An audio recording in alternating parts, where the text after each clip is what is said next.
어머니, 혹시 시간 되시면 백화점에 같이 가실래요? 재현이 100일 기념으로 반지 하나 사주시면 어떨까 해서요. 저는 순간 어이가 없었습니다. 백일상에는 초대하지 않아 놓고 이제 와서 반지를 사달라고? 그래도 손주를 위한 거라면 사줘야겠다 싶었어요. 얼마짜리로 생각하고 있니? 100만 원 정도면 될 것 같아요. 너무 부담스러우시면 조금 더 저렴한 걸로요. 다음 날 백화점에 갔는데 수진이의 태도가 정말 이상했어요. 평소에는 저와 함께 다니는 걸 싫어했는데 그날만큼은 제 팔짱까지 끼고 다니면서 어머니, 이것도 예쁘고 저것도 예쁘네요. 라고 하더라고요. 이건 어떠세요? 200만 원인데 정말 예뻐요. 이것도 좋네요. 150만 원이네요. 재현이 100일 기념인데 조금 더 좋은 걸로 사주세요. 결국 저는 150만 원짜리 반지를 사줬습니다. 제 통장에서 그런 큰 돈이 한 번에 나가는 건 정말 오랜만이었어요. 그런데 반지를 사고 나서 수진이의 태도가 또 바뀌더라고요. 갑자기 시큰둥해지면서 그럼 저는 먼저 들어갈게요. 라고 하고는 혼자 먼저 가버렸어요. 안녕하세요. 대전에 사는 73세 김희옥입니다. 본격적인 이야기 시작 전에 구독과 좋아요 눌러주시면 저에게 큰 힘이 됩니다. 그럼 시작하겠습니다. 저는 평생을 가족을 위해 살아왔고 남편이 돌아가신 후에도 아들 하나 잘 키워보겠다는 마음으로 온 힘을 다해왔습니다. 그런데 최근에 겪은 일은 정말 저를 깊은 실망과 분노로 빠뜨렸습니다. 저희 아들 민수가 결혼한 지 이제 4년이 되었는데요. 며느리 수진이와는 처음부터 그리 원만하지 않았습니다. 하지만 저는 며느리도 제 자식이라 생각하며 최대한 잘해주려고 노력했어요. 특히 작년에 손주가 태어났을 때는 정말 하늘을 날 것 같이 기뻤습니다. 손주 재현이가 태어나자마자 저는 산후조리부터 육아까지 모든 걸 도왔습니다. 밤에 아이가 울어도 저만 일어나서 달래고 기저귀 갈고 분유 타주고 수진이는 몸이 안 좋다며 거의 손을 대지 않았어요. 그래도 저는 손주가 예쁘기만 하니까 힘든 줄도 모르고 돌봤습니다. 그런데 재현이가 100일을 앞두고 며칠 전부터 이상한 낌새를 눈치챘어요. 민수와 수진이가 뭔가 계획을 세우는 것 같더라고요. 저는 당연히 손주 100일상을 준비해야겠다 싶었어. 미역국도 끓이고 백설기도 만들어 놨는데 정작 그들은 제게 아무 말도 하지 않더라고요. 100일 당일 아침 저는 일찍 일어나서 재현이 100일상을 정성스럽게 차렸습니다.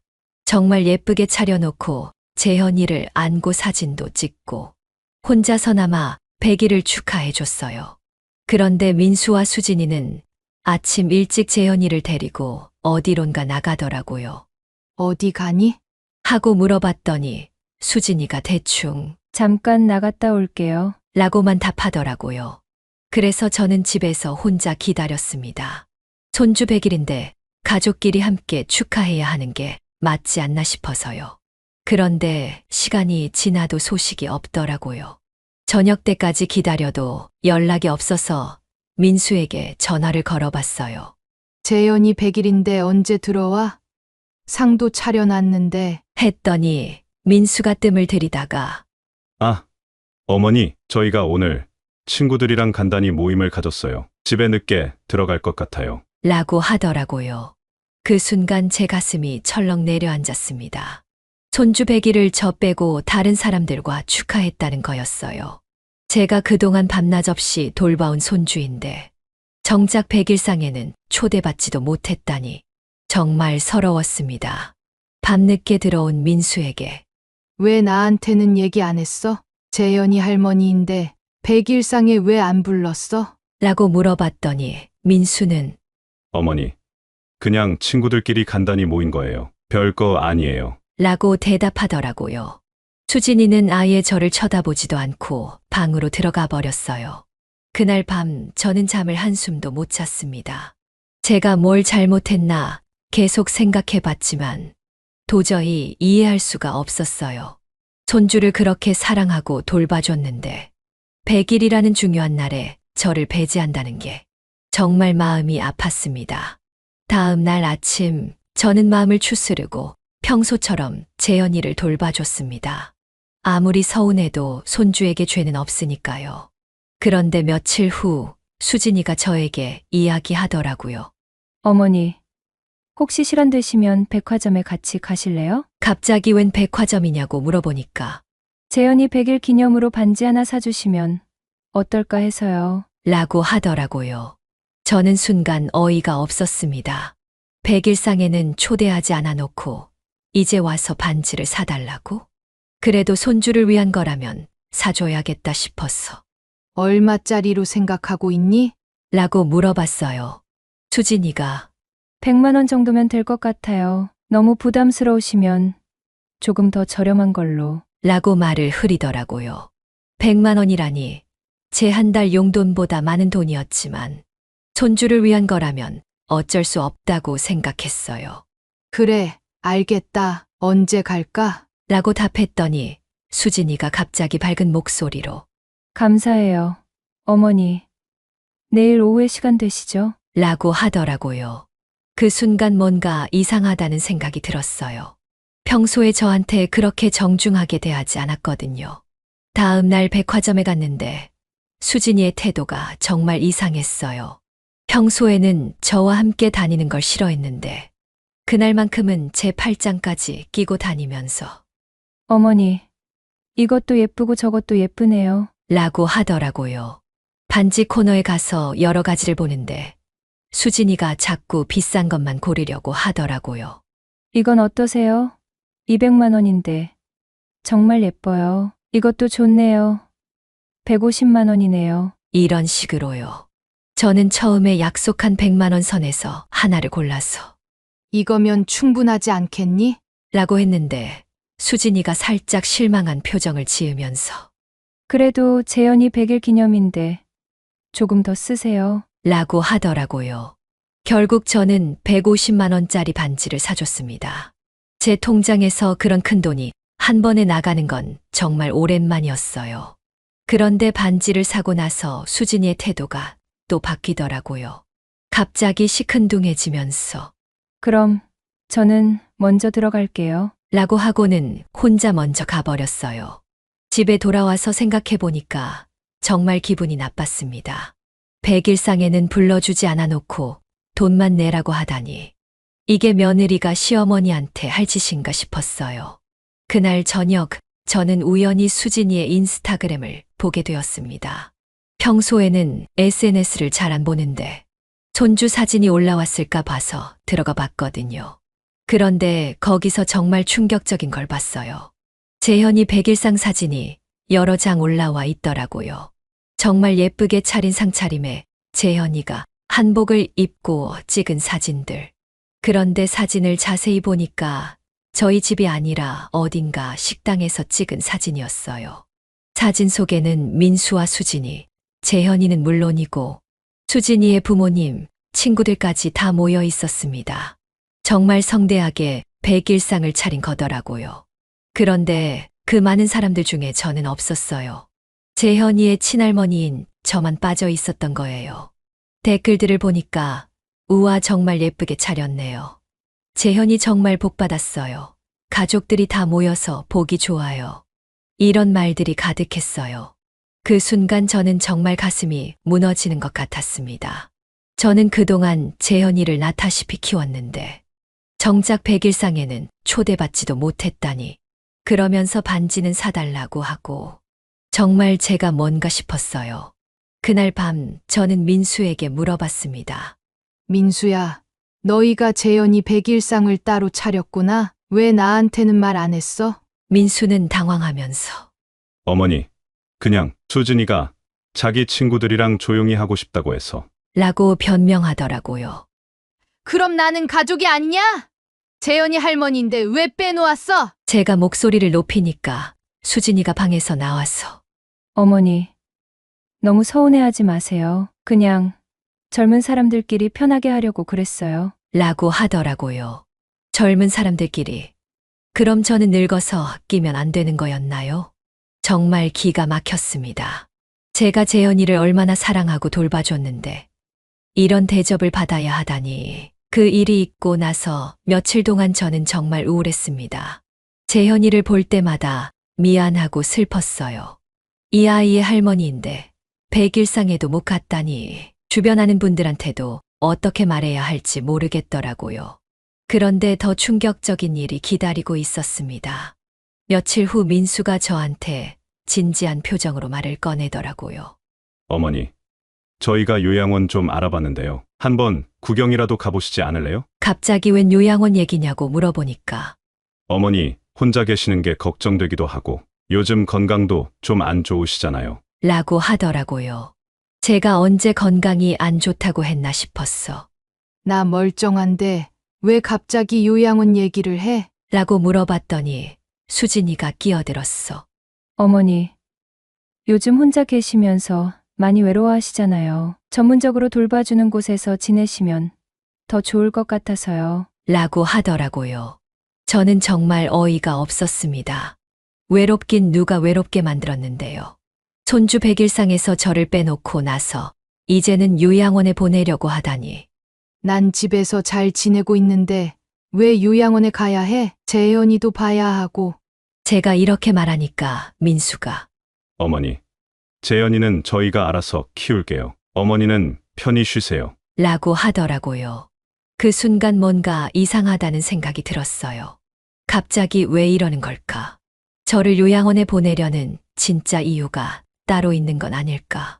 며칠 후 저는 우연히 민수와 수진이가 나누는 대화를 엿듣게 되었습니다. 거실에서 목소리를 낮춰서 얘기하고 있었는데 제가 화장실에서 나오다가 들었어요. 어머니가 요양원에 가시면 이 집도 우리가 관리해야 하잖아. 수진이의 목소리였어요. 응. 그리고 어머니 통장이랑 카드도 우리가 보관해야겠어. 치매에 걸리시면 어쩔 거야? 민수의 목소리였죠. 맞아. 그리고 어머니 적금도 만기되면 우리 명의로 옮겨놔야 할 것 같아. 나중에 문제 생기면 안 되니까. 저는 그 대화를 듣고 온몸이 떨렸습니다. 이 사람들이 저를 요양원에 보내려는 이유가 제 재산 때문이었던 거예요. 치매도 아닌데 치매 걸린다고 하면서 제 재산을 가로채려는 거였어요. 그때까지만 해도 저는 아들과 며느리를 믿고 있었거든요. 설마 제 재산을 노리고 그러는 건 아니겠지. 정말로 제가 걱정되어서 그러는 건가 하고 생각했는데 그게 아니었던 거예요. 저는 그날 밤 잠을 한숨도 못 잤습니다. 머릿속이 너무 복잡했어요. 제가 평생 모은 재산을 이렇게 빼앗길 수는 없다는 생각이 들었거든요. 다음 날 아침 민수가 또 요양원 얘기를 꺼내더라고요. 어머니, 어제 말씀드린 요양원 구경 언제 가보실래요? 이번엔 더 적극적으로 나오더라고요. 왜 자꾸 요양원?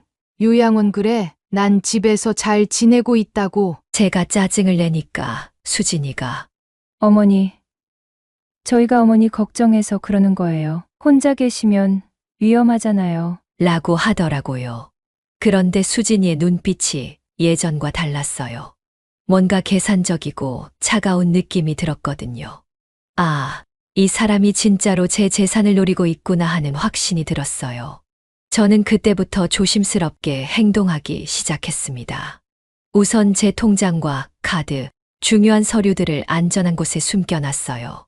그리고 혹시나 해서 녹음기도 하나 샀습니다. 며칠 후 저는 또다시 민수와 수진이의 대화를 엿듣게 되었어요. 이번에는 제가 일부러 녹음기를 켜놓고 들었거든요. 어머니가 계속 요양원 가기 싫다고 하시네. 민수의 목소리였어요. 그럼 어쩔 거야? 어머니가 계속 집에 계시면 우리가 재산 관리하기 어려워. 수진이가 답했어요. 일단 어머니 병원에 모시고 가서 치매 검사를 받게 해봐. 그럼 명분이 생기잖아. 좋은 생각이야. 치매 진단서만 있으면 후견인 신청도 할 수 있고. 저는 그 대화를 들으면서 정말 소름이 돋았습니다. 이 사람들이 저를 치매 환자로 만들어서 제 재산을 가로채려고 계획하고 있었던 거예요. 그날 이후로 저는 완전히 다른 사람이 되었습니다. 아들과 며느리에 대한 신뢰가 완전히 깨져버렸거든요.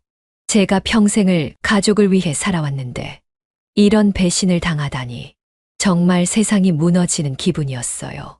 며칠 후 민수가 어머니, 건강검진 받으러 병원에 같이 가요. 라고 하더라고요. 평소에 제 건강에 관심도 없던 아이가 갑자기 병원에 같이 가자고 하니까 뭔가 수상했어요. 아마 치매 검사를 받게 하려는 거겠죠. 괜찮다. 나 혼자 갈 수 있어. 라고 했더니 수진이가 어머니, 혼자 가시면 위험해요. 요즘 깜빡깜빡 하시는 것도 많고. 라고 하더라고요. 언제 제가 깜빡깜빡했다고 그러는 건지 정말 어이가 없었어요. 저는 그때 결심했습니다. 더 이상 당하고만 있을 수는 없다고. 제가 직접 행동해야겠다고 생각했어요. 우선 저는 주민센터에 가서 상담을 받았습니다. 노인학대 관련 상담을 받을 수 있다고 해서 자세한 상황을 설명했어요.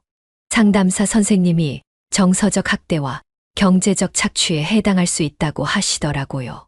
그리고 제가 녹음한 파일도 들려드렸어요. 민수와 수진이가 제 재산을 가로채려고 계획하는 대화 말이에요. 상담사 선생님이 이건 확실한 증거가 될 수 있다고 하시면서 경찰서에 신고하는 걸 고려해보라고 하시더라고요. 저는 그날 정말 많은 생각을 했습니다. 아들을 경찰서에 신고한다는 게 쉬운 일이 아니잖아요. 하지만 저도 제 인생을 지켜야 했어요. 더 이상 당할 수만은 없었거든요. 며칠 후 저는 용기를 내어 경찰서에 갔습니다. 노인학대 담당 경찰관이 제 이야기를 자세히 들어주시더라고요. 녹음 파일도 들려드리고 지금까지 겪은 일들을 다 말씀드렸어요. 경찰관분이 할머니, 이런 일을 참으면서 지내셨군요. 정말 고생 많으셨습니다. 라고 위로해 주시더라고요. 그리고 일단 증거 자료들을 정리해서 조사를 시작해 보겠다고 하셨어요. 그 과정에서 저는 변호사 상담도 받았습니다. 무료 법률 상담이 있다고 해서 가봤거든요.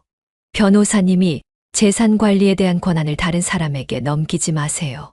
그리고 요양원 입소도 본인 의사에 반해서 강요받을 필요 없습니다. 라고 조언해 주셨어요. 저는 그때부터 체계적으로 준비하기 시작했습니다. 우선 제 재산 목록을 정리했어요. 예금, 적금, 부동산까지 다 정리해서 안전한 곳에 보관했습니다. 그리고 중요한 서류들도 따로 복사해서 여러 곳에 나눠 보관했어요. 한편으로는 민수와 수진이의 움직임도 계속 지켜봤습니다. 그들이 어떤 계획을 세우고 있는지 알아야 대응할 수 있으니까요. 어느 날 수진이가 또 반지 얘기를 꺼내더라고요. 어머니, 재현이가 너무 예뻐서 반지를 하나 더 해주고 싶은데요. 또 돈을 달라는 거였어요. 지난번에 사준 거 있잖아. 라고 하니까 그것도 예쁘지만 좀 더 큰 걸로 바꿔주시면 어떨까요? 라고 하더라고요. 정말 뻔뻔하다고 생각했어요. 저는 그때 수진아, 엄마가 돈이 무한정 있는 게 아니야. 요즘 생활비도 빠듯한데. 라고 말했어요. 그랬더니 수진이의 표정이 확 바뀌더라고요. 어머니, 그럼 돈 관리를 저희가 도와드릴게요. 어머니, 혼자 하시기 힘드실 텐데. 라고 하면서 제 통장을 달라고 하더라고요. 그 순간 저는 확신했습니다. 이 사람들이 정말로 제 재산을 노리고 있다는 걸 말이에요. 더 이상 참을 수 없었어요. 저는 그날 밤 민수를 불러서 진지하게 얘기했습니다. 민수야, 너 정말 엄마를 요양원에 보내려고 하는 거니? 민수가 당황하면서 어머니, 그게 아니라 라고 변명하려고 하더라고요. 그만해. 다 들었어. 너희가 내 재산 때문에 그러는 거 다 알고 있다고. 제가 이렇게 말하니까 민수의 얼굴이 하얗게 변하더라고요. 그날 밤의 대화는 정말 충격적이었습니다. 저는 민수에게 제가 알고 있는 모든 것을 털어놨어요. 그들이 나눈 대화들, 요양원에 보내려는 계획, 제 재산을 가로채려는 음모까지 모든 걸 다 말했죠. 처음에 민수는 부인하려고 했어요. 어머니, 오해세요. 저희가 그런 마음으로 한 게 아니에요. 라고 하더라고요. 하지만 제가 녹음 파일이 있다고 하니까 완전히 당황하더라고요. 어머니, 그걸 녹음하셨어요? 민수의 목소리가 떨리고 있었어요. 응. 다 녹음했어. 너희가 내 재산 얘기하는 것 치매 검사 받게 하려는 것, 후견인 신청하려는 것 다 증거로 남아 있다고. 그때 수진이가 방에서 나왔어.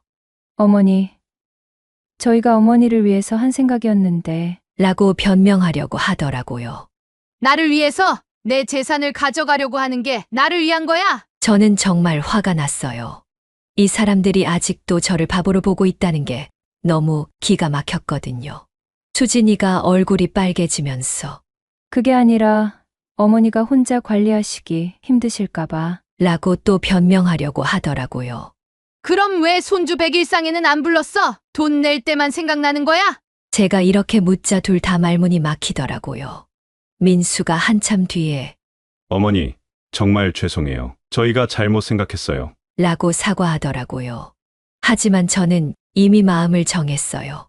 더 이상 이 사람들을 믿을 수 없다고요. 이제 와서 사과해서 뭐해? 너희 속마음은 이미 다 드러났잖아.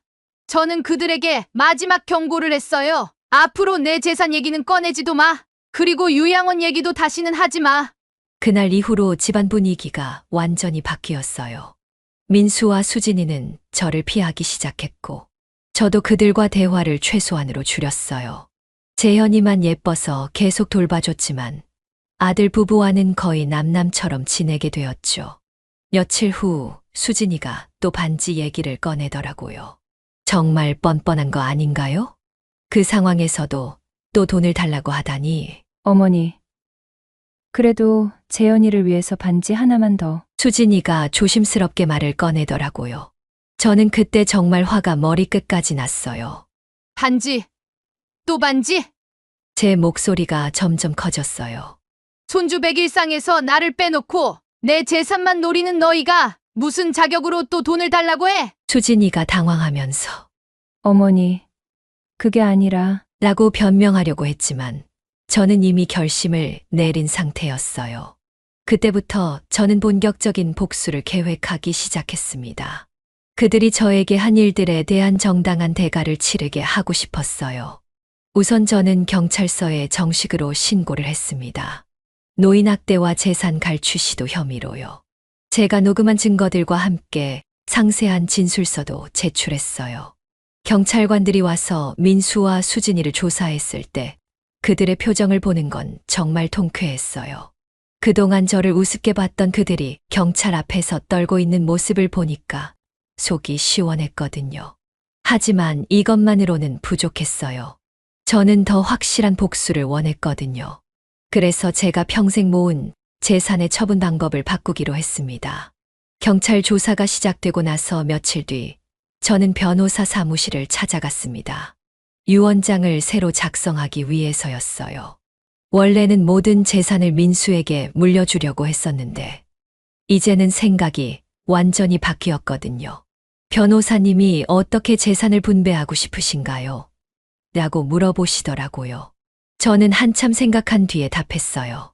제 재산의 대부분을 자선단체에 기부하고 싶어요. 그리고 일부는 손주 재현이 앞으로 교육비로 쓸 수 있도록 교육신탁으로 만들어주세요. 단, 아이 부모가 함부로 건드릴 수 없도록 해주시고요. 변호사님이 아드님께는 어떻게 하실 건가요? 라고 물어보시더라고요. 최소한의 금액만 남겨주세요. 법적으로 문제 없을 정도로요. 저는 단호하게 답했어요. 유언장을 작성하고 나니까 마음이 조금 편해졌어요. 이제 민수와 수진이가 아무리 노려도 제 재산을 가져갈 수 없게 되었으니까요. 그리고 저는 더 중요한 일을 하나 더 했어요. 재현이를 위한 별도의 계좌를 만든 거예요. 매달 일정 금액을 그 계좌에 넣어서 재현이가 성인이 되면 쓸 수 있도록 하는 거였죠. 물론 이 계좌의 존재는 민수와 수진이에게 알리지 않았어요. 며칠 후 수진이가 또다시 저에게 접근해 왔어요. 이번에는 정말 가관이었어요. 어머니, 저희가 그동안 잘못했어요. 정말 반성하고 있어요. 갑자기 180도 달라진 태도로 나오더라고요. 그래서 저는 차갑게 대답했어요. 앞으로는 어머니 뜻대로 다 할게요. 요양원 얘기도 안 하고 재산 얘기도 안 할게요. 그러니까 경찰서에 신고한 거 취하해 주시면 안 될까요? 정말 뻔뻔하다고 생각했어요. 들키고 나니까 이제 와서 잘못했다고? 하지만 저는 이미 마음을 굳게 먹은 상태였어요. 수진아, 늦었어. 이미 엎질러진 물이야. 저는 단호하게 말했어요. 너희가 저지른 일의 대가는 치러야 해. 수진이가 울먹이면서 어머니, 정말 죄송해요. 다시는 그런 생각 안 할게요. 라고 빌더라고요. 하지만 저는 전혀 동정심이 생기지 않았어요. 민수도 나중에 와서 빌었어요. 어머니, 제가 정말 잘못했어요. 어머니를 실망시켜드려서 죄송해요. 하지만 이미 늦었어요. 신뢰라는 건 한 번 깨지면 다시 회복하기 어려운 거니까요. 그런데 며칠 후에 정말 기가 막힌 일이 벌어졌어요. 수진이가 또 반지 얘기를 꺼낸 거예요. 이 상황에서도요. 어머니, 그래도 재현이는 죄가 없잖아요. 마지막으로 반지 하나만. 정말 끝까지 포기를 안 하더라고요. 그 순간 저는 완전히 폭발했어요. 반지. 아직도 반지 얘기를 해. 정말 뻔뻔하구나. 제 목소리가 집 전체에 울려 퍼졌어요. 너희가 나한테 한 짓을 생각해봐. 손주 백일상에서 나를 빼놓고 내 재산을 빼앗으려고 하고 유양원에 보내려고 하고 그런 주제에 또 돈을 달라고? 수진이가 얼굴이 하얗게 질리면서 뒤로 물러서더라고요. 저는 그때 제 마음속에 있던 모든 분노를 쏟아냈어요. 알아? 나 이제 유원장 다시 썼어. 너희한테는 한 푼도 안 줄 거야. 내 재산은 다 자선단체에 기부할 거고 재현이 몸만 따로 챙겨놨어. 너희는 재현이 교육비도 함부로 못 건드려. 그 말을 듣고 민수와 수진이의 얼굴이 완전히 변하더라고요. 그제서야 제가 진짜로 화났다는 걸 깨달은 것 같았어요. 그날 이후로 집안은 완전히 냉랭해졌습니다. 민수와 수진이는 저와 거의 대화를 하지 않았고 저도 그들과 말할 게 없었어요. 재현이만 중간에서 애매한 상황이 되었지만 그건 어쩔 수 없는 일이었어요. 며칠 후 저는 주민센터에서 하는 노인 법률 교육에 참석했습니다. 그곳에서 저와 비슷한 처지의 다른 어르신들을 만났어요. 다들 자식들 때문에 속상한 일들을 겪고 계시더라고요. 한 할머니는 우리 며느리도 비슷해요. 돈 될 일에만 관심 있고 정작 우리는 뒷전이에요. 라고 하시더라고요. 또 다른 할아버지는 요즘 젊은 사람들은 부모를 ATM로만 생각하는 것 같아요. 라고 한탄하셨어요. 그분들과 얘기를 나누면서 저는 제가 혼자가 아니라는 걸 깨달았어요. 많은 노인분들이 저와 같은 문제를 겪고 계시더라고요. 그리고 그분들은 저의 대응 방법을 듣고 박수를 쳐주셨어요. 기옥 씨가 잘하셨어요. 우리도 당하고만 있으면 안 되겠어요. 한 할머니가 제 손을 잡으면서 말씀하시더라고요. 그날 집에 돌아와서 저는 더욱 확신이 들었어요. 제가 한 일이 옳다는 것을요. 더 이상 자식들의 요구에 무조건 따를 필요는 없다는 거죠. 며칠 후 수진이가 마지막 시도를 했어요. 이번에는 재현이를 앞세워서 왔더라고요. 어머니, 재현이가 할머니 보고 싶어 해요. 어머니도 재현이 보고 싶으시죠? 정말 치사한 방법을 쓰더라고요. 물론 저는 재현이가 보고 싶었어요. 제가 낳다시피 키운 손주니까요. 하지만 수진이의 속셈이 뻔히 보였거든요. 재현이는 언제든지 볼 수 있어. 하지만 너희와는 더 이상 얘기할 게 없다. 저는 단호하게 말했어요. 수진이가 그래도 가족인데 이렇게 지내면 안 되잖아요. 라고 하더라고요. 가족, 손주 백일상에서 나를 빼놓을 때는 가족 생각 안 했으면서? 저는 차갑게 대답했어요. 그 후로 수진이는 더 이상 저에게 다가오지 않았어요. 아마 포기했나 봐요. 한편 경찰 조사는 계속 진행되고 있었습니다. 경찰관들이 여러 번 와서 추가 조사를 했고 민수와 수진이도 몇 번 경찰서에 불려갔어요. 그들이 경찰서에서 돌아올 때마다 얼굴이 어둡더라고요. 어느 날 민수가 저에게 와서 어머니, 정말 마지막으로 한 번만 더 기회를 주시면 안 될까요? 라고 빌더라고요. 기회. 너희에게 기회는 충분히 줬어. 그런데 너희가 그 기회를 어떻게 썼는지 기억나지? 저는 냉정하게 대답했어요. 제가 정말 잘못했어요. 앞으로는 어머니 말씀만 듣고 살겠어요. 민수가 진심으로 뉘우치는 것 같았지만 저는 이미 마음을 굳힌 상태였어요. 민수야, 너는 내 아들이야. 그건 변하지 않아. 하지만 신뢰는 한번 깨지면 다시 만들기 어려운 거야. 저는 슬프지만 현실적으로 말했어요. 그날 밤 저는 오랫동안 생각했어요. 정말 제가 너무 가혹한 건 아닐까. 하지만 생각해보면 저는 그동안 너무 관대했던 것 같아요. 그들의 잘못된 행동을 그냥 넘어가려고만 했으니까요. 다음 날 아침, 저는 확실한 결정을 내렸어요. 더 이상 물러설 생각이 없다는 것을요. 며칠 후, 정말 결정적인 순간이 왔습니다. 수진이가 또다시 저에게 와서 반지 얘기를 꺼낸 거예요. 이번에는 정말 마지막이라고 하면서요. 어머니, 정말 마지막이에요. 재현이 돌잔치 때 끼워줄 반지 50만 원짜리만요. 목소리를 최대한 애처롭게 내면서 말하더라고요. 저는 그 순간 정말 기가 막혔어요. 이 상황에서도 아직도 돈을 달라고? 정말 끝까지 포기를 안 하는구나 싶었어요. 수진아, 너 정말 대단하다. 이 상황에서도 또 돈 얘기를 하네. 저는 비웃음을 지었어요. 어머니, 그게 아니라 재현이를 위해서요. 또 같은 변명을 하더라고요. 그때 저는 완전히 폭발했습니다. 그동안 쌓였던 분노가 한 번에 터져 나왔어요.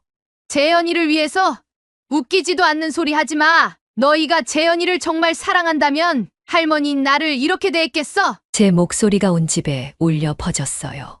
손주 백일상에서 나를 빼놓고 내 재산을 빼앗으려고 하고 요양원에 보내려고 하는 사람들이 무슨 자격으로 재현이를 사랑한다고 해? 수진이가 얼굴이 하얗게 질리면서 어머니, 그게 아니라 라고 변명하려고 했지만 저는 멈추지 않았어요. 그만해. 이제 진짜 끝이야. 저는 지갑에서 신용카드들을 꺼내서 수진이 앞에 던졌어요. 너희가 그렇게 원하던 돈이야. 이제 이 카드들 다 끊을 거야. 앞으로 나한테서 한 푼도 받을 생각 마. 그리고 저는 결정적인 한 방을 날렸어요. 그리고 반지. 반지가 그렇게 중요해? 알겠어. 내가 반지 사줄게. 하지만 너희한테 주는 게 아니라 재현이가 20살 되면 직접 주도록 은행에 맡겨놓을 거야. 너희는 손도 못 대게. 수진이가 그 말을 듣고 완전히 당황하더라고요. 어머니, 그게 무슨 왜? 너희가 원하는 건 반지가 아니라 돈이었구나? 저는 냉소적으로 웃었어요. 역시 내 생각이 맞았네. 그 순간 민수가 방에서 나와서 어머니, 너무 그러지 마세요. 라고 소리쳤어요. 내가 너무 그래? 너희가 나한테 한 짓을 생각해봐. 저도 지지 않고 소리쳤어요. 70평생 살면서 이런 배신을 당할 줄은 몰랐어. 그때 재현이가 울음을 터뜨렸어요. 어른들이 소리치니까 놀란 거죠. 저는 재현이를 보고 마음이 아팠지만 이미 돌이킬 수 없는 상황이었어요. 봐. 재현이가 울잖아. 이 모든 게 다 너희 욕심 때문이야. 저는 재현이를 안아주면서 말했어요. 그날 이후로 저는 실제로 행동에 옮겼습니다. 모든 신용카드를 해지하고 통장들도 새로 만들어서 비밀번호를 바꿨어요. 그리고 민수와 수진이가 접근할 수 없도록 모든 금융거래 보안을 강화했습니다. 가장 중요한 건 재현이를 위한 교육 신탁을 설정한 거였어요. 매달 일정 금액을 넣어서 재현이가 성인이 되면 교육비로 쓸 수 있도록 했죠. 물론 부모가 임의로 인출할 수 없도록 법적 장치도 다 해놨어요. 제가 이런 조치들을 취하고 나서 며칠 후 민수와 수진이의 반응은 정말 예상대로였어요. 처음에는 당황했다가 나중에는 화를 내더라고요. 어머니, 이렇게까지 하실 필요가 있어요? 민수가 따지듯이 말하더라고요. 필요가 있냐고? 너희가 나한테 한 짓을 생각해보면 이것도 약한 거야. 저는 담담하게 대답했어요. 수진이는 아예 저와 눈도 마주치지 않았어요. 아마 자기들의 계획이 완전히 무산된 걸 깨달았나 봐요. 며칠 후 경찰서에서 연락이 왔어요. 조사가 마무리되었다고 하더라고요. 노인학대와 재산 갈취 시도에 대한 확실한 증거가 있으니 법적 조치를 취할 수 있다고 했어요. 하지만 저는 그때 한 가지 결정을 했습니다. 더 이상 법적 분쟁으로 가지는 않기로 한 거예요. 그 대신 민수와 수진이가 앞으로 저에게 절대 접근하지 않는다는 조건으로 합의를 보기로 했어요. 왜 그렇게 하시는 거예요? 경찰관이 물어보더라고요. 그래도 아들이니까요. 감옥에 보내고 싶지는 않아요. 대신 완전히 선을 긋고 싶어요. 저는 솔직하게 답했어요. 민수와 수진이는 그 조건을 받아들일 수밖에 없었어요. 법적 처벌을 받는 것보다는 나았으니까요. 그렇게 저희는 완전히 선을 그었습니다. 같은 집에 살지만 서로 남남처럼 지내기로 한 거죠. 재현이만 제가 계속 돌보기로 했어요. 그 아이에게는 죄가 없으니까요. 어느 날 동네 아는 분이 저에게 물어보시더라고요. 기옥 씨, 아들하고 사이가 안 좋다던데 괜찮아요? 저는 이렇게 답했어요. 괜찮아요. 이제야 진짜 자유로워진 것 같아요. 정말 그랬어요. 더 이상 누군가의 눈치를 보지 않아도 되고, 제 돈을 어떻게 쓸지 간섭받지 않아도 되니까 마음이 편했어요. 며칠 후, 저는 재현이를 위해 마련해둔 교육신탁계좌에 첫 번째 입금을 했습니다. 그리고 재현이에게 작은 편지를 써서 함께 보관했어요. 재현아, 할머니가 너를 얼마나 사랑하는지 알아줬으면 좋겠어. 이 돈은 내가 공부하고 싶을 때 쓰라고 모아놓는 거야. 할머니는 항상 내 편이란다. 그 편지를 쓰면서 눈물이 났어요. 손주는 사랑하지만 그 부모들과는 더 이상 가족으로 살 수 없다는 현실이 슬펐거든요.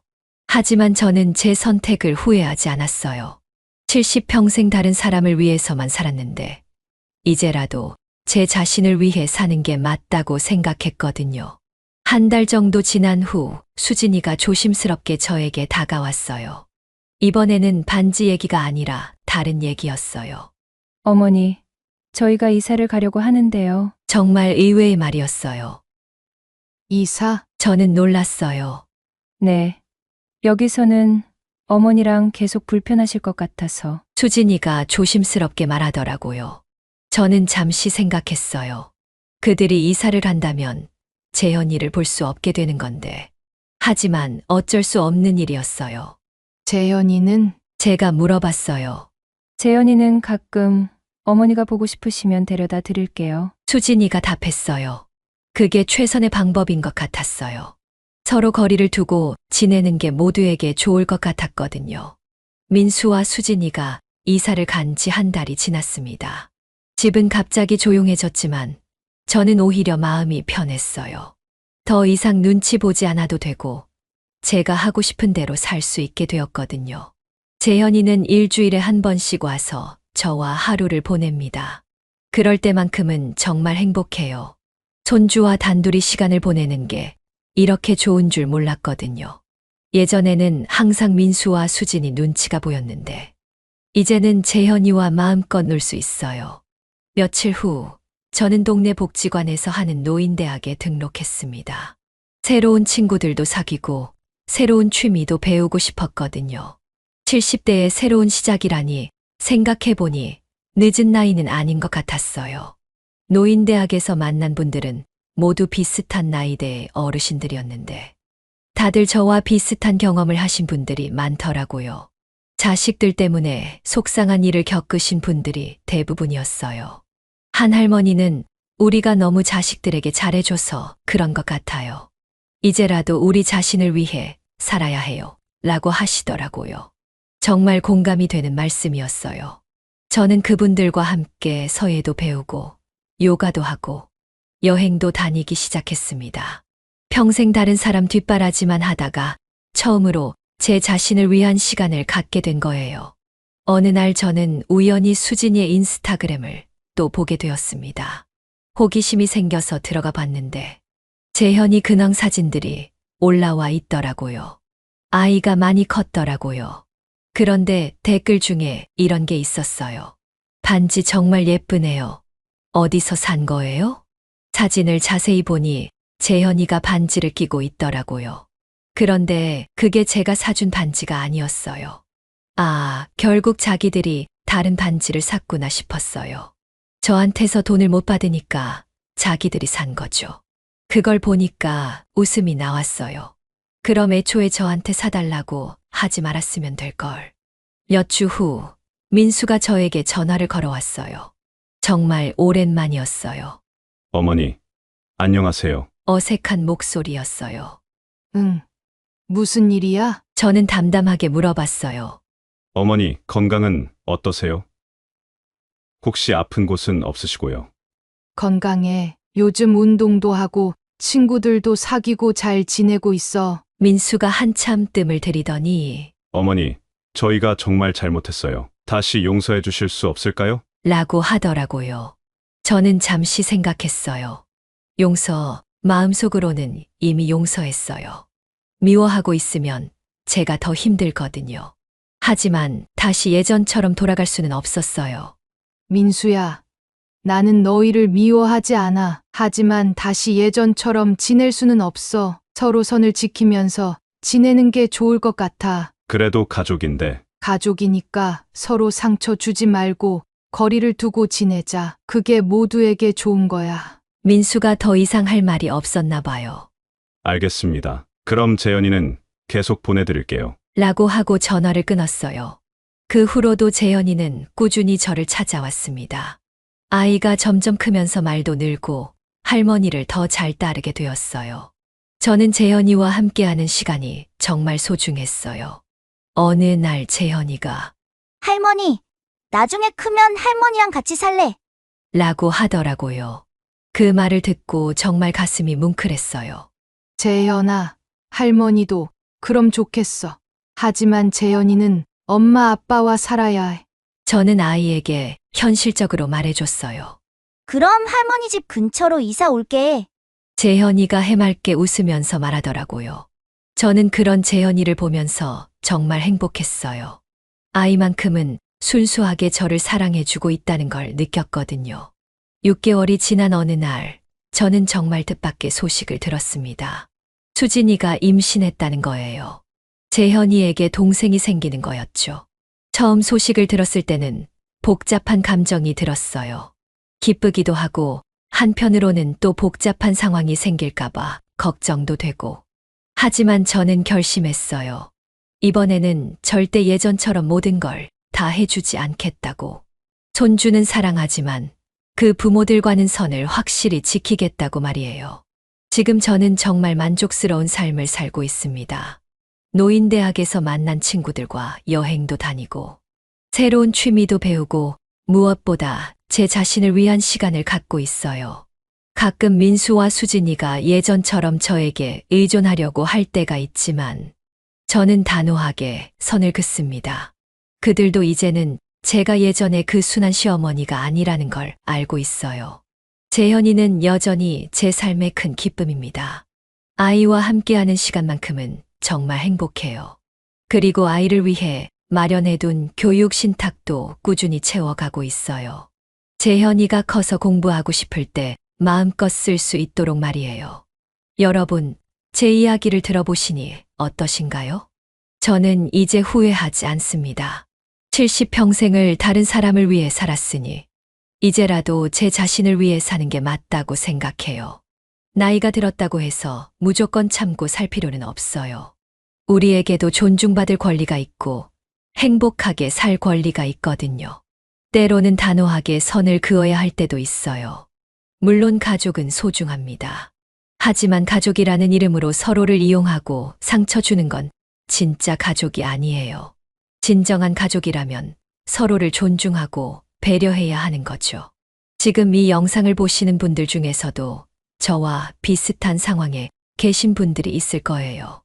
너무 참지만 마세요. 여러분도 행복할 권리가 있어요. 용기를 내서 여러분 자신을 지키세요. 저의 이야기는 여기까지입니다. 사연이 마음에 와닿았다면 구독과 좋아요 꼭 눌러주세요. 그리고 댓글로 여러분의 생각도 나눠주세요. 여러분의 앞날에 항상 행복과 건강이 함께하길 바랍니다. 사연 세상이었습니다. 감사합니다.